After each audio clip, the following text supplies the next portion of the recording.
This is our second lecture of the poem Keeping Quiet, written by Pablo Neruda.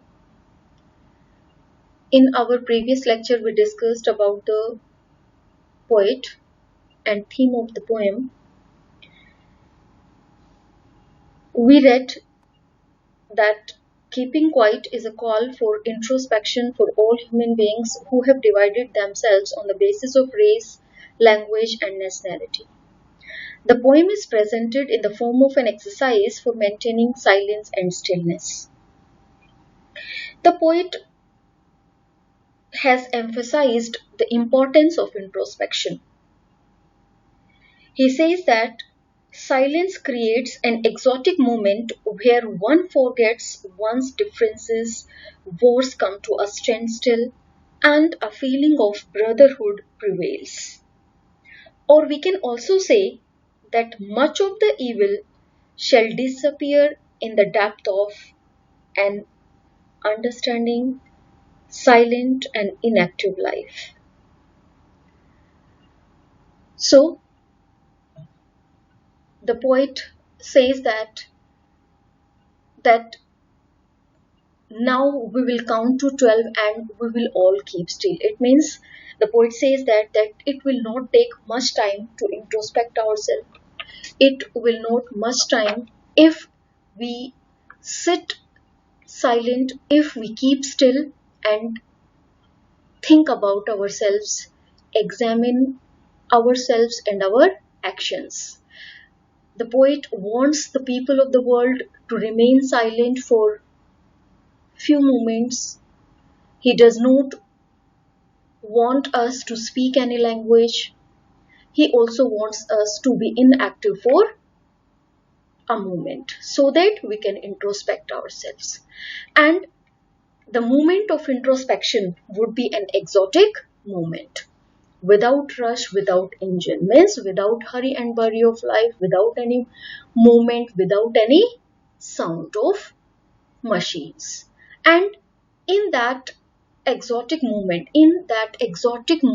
of introspection, we would be all together. We experience the universal, universal brotherhood. We feel a sudden strangeness around us and we experience that we all are one. We all are brothers. So the poet says that it is very necessary to introspect ourselves. It is very necessary to examine our actions. So now today we'll start from this stanza, third one. Fishermen in the cold sea would not harm whales, and the men gathering salt would look at his hurt hands. Fishermen in the cold sea would not harm whales, and the men gathering salt would look at his hurt hands. Means, first of all, the poet wants to tell us that in this exotic moment of silence and introspection, man will become conscious of the harm they are causing to others and to their own selves. In that moment of inactivity, all such evil will come to an end. Beta, in this stanza, the poet describes the changes that introspection can bring about in different people. The poet says that in this moment of inactivity, in this moment of stillness, the fishermen would not harm the whales or aquatic animals. It means this idea is suggestive of the thought the human beings would not destroy nature. Here, the whales are symbolic of all the aquatic animals, all the animals. And now the question is, what the fisherman symbolic of? So, what do you mean by that? What are fishermen symbolic of?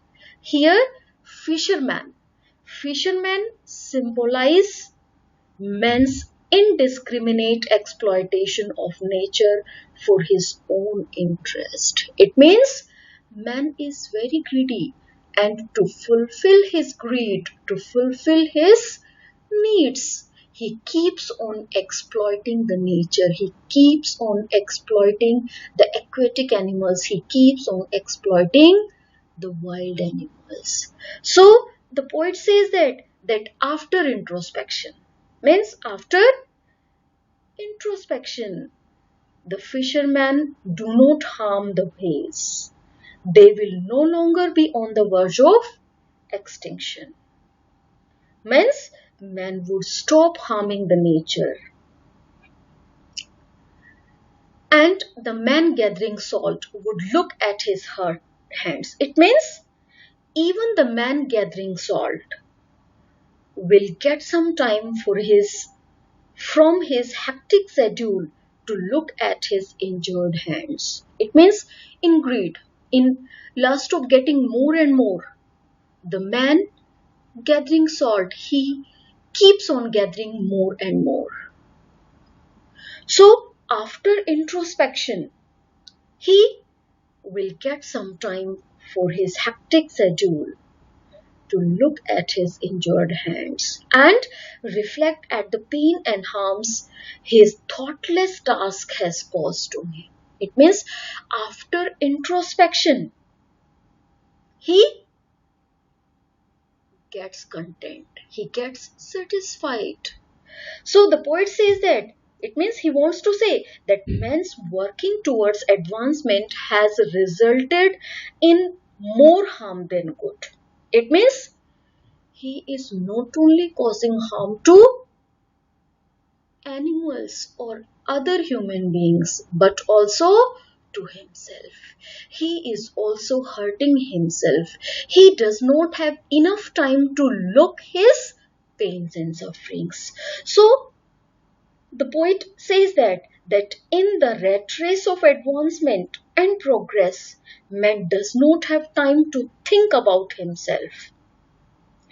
In the efforts to add comfort to his life, he has paid no attention to the pain he has been causing to himself. He does not even realize that his own pains and sufferings must be seen. So, the poet wants to tell that after introspection, he gets contented with as much as he has already collected and will get some time to look at his hurt hands, his injured hands. And when he stops harming the nature, when he examines his own deeds, he will have time to look after his own self and heal his wounds. So, with the help of this stanza, the poet wants to tell us about the changes which introspection can bring about in the lives of the different people. Means fishermen, the people who harm nature, they would stop harming aquatic animals or other animals. He would stop harming the natures. And the selfish man who keeps on gathering salt, who is busy in doing work, he will also get time to see his own pains and sufferings. So in this way, the poet wants us to examine ourselves, to examine our deeds. So in the same way, both nature and human beings will be able to recover from their wounds. And how will it happen? When man introspect himself. After introspection, the nature and human beings will be able to recover from their wounds, from their injuries. So, I think you understood this stanza very well. Now we'll start next one. Those who prepare green wars, wars with gas, wars with fire, Victory with no survivors would put on clean clothes and walk about with their brothers in shade, doing nothing. It means now in previous stanza, the poet tells us about the fishermen. Means after introspection, they would stop harming the aquatic animals, they will stop harming the nature, and the man gathering salt, he would also get some time to look at his injured hands. And now he's talking about the people who favor war, those who prepare green wars, wars with gas, wars with fire. It means, first of all, the question arises, whom does those refer to here? Those, here, those refers to the politicians, scientists, and the people of the world who are involved in initiating wars and run after the so-called advancement. It means those here refer to the people who are involved in different kinds of destructive activities. So the poet says that those who prepare green wars means war against greenery, wars against nature, war against environment. Wars with wars with gas means nuclear war, war with chemical, wars with fire, wars with fire, wars with weapons, victory with no survivors. It means the poet says that those people who wage wars against humanity of environment, wars of all kinds, including the use of chemical or poisonous gases, wars against nature or environment, wars with nuclear weapons, which have brought mankind or environment to its dead end. The war may be a victory. Victory with no survives. Victory. It means the wars. Any kind of wars. Maybe it would be green war, war with gas, war with fire. So the war may be a victory of man's scientific knowledge, scientific advancement, but there would be no survivor left to celebrate this victory. It means after war, maybe these people, they would get victory, but they are causing such a harm to the environment as well as other fellow human beings that after such destruction, after these wars, there would no one left on this earth to celebrate this victory. It means war creates destruction only. So poet says that maybe they win that war, but after that war, no one will be left to celebrate that victory, to celebrate that would put on clean clothes. It means those who prepare green wars would put on clean clothes. It means the people who advocate put on clean clothes. And when would they put on clean clothes?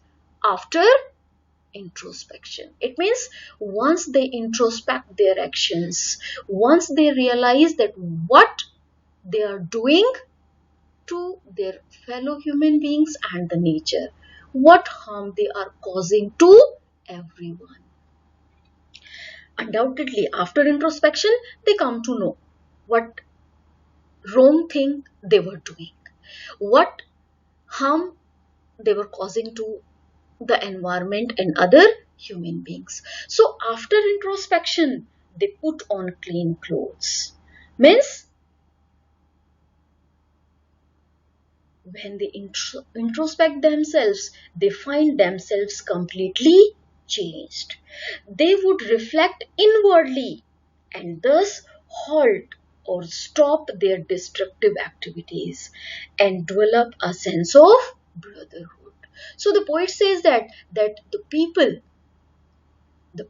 who advocate green wars, any kind of war, they would put on clean clothes after introspection. It means they won't stain their clothes with the blood of their enemies. They would stop all destructive activities. They would stop fighting wars. They would stop killing other human beings. And after that, their clothes would be clean, neat and clean. There would be no stain on their clothes of the blood of their fellow human beings, and walk about with their brothers in the shade. In the shade means in peace. And after introspection, when they stopped all the destructive activities, they would walk about with their fellow human beings. They realized that the people who are living on this world are brothers, are their brothers. So they would walk with their fellow human beings in peace, doing nothing. Doing nothing means having nothing to do at all, means causing no harm to anyone. It means the poet says that after introspection, man realizes the strength of humanity and become conscious of universal brotherhood. He realizes that what harm he was causing to the environment and his fellow human beings. His destructive activities would come to a standstill. And thereafter, he would enjoy his life with his fellow human beings. So, beta, whatever the figure of speeches are used here, I have written here. Alliteration is used. War with. Alliteration is used. Clean clothes, again, alliteration is used. Assonance is also there. The sound of O, vowel sound of O is repeated again and again. Victory with no survivors. Would put on clean clothes. Walk about with their brothers. And wars. This word is repeated thrice in this stanza. So these three figure of speeches are used in this. Now beta, I think you understood both the stanzas very well. Rest of the poem we'll do in our next lecture.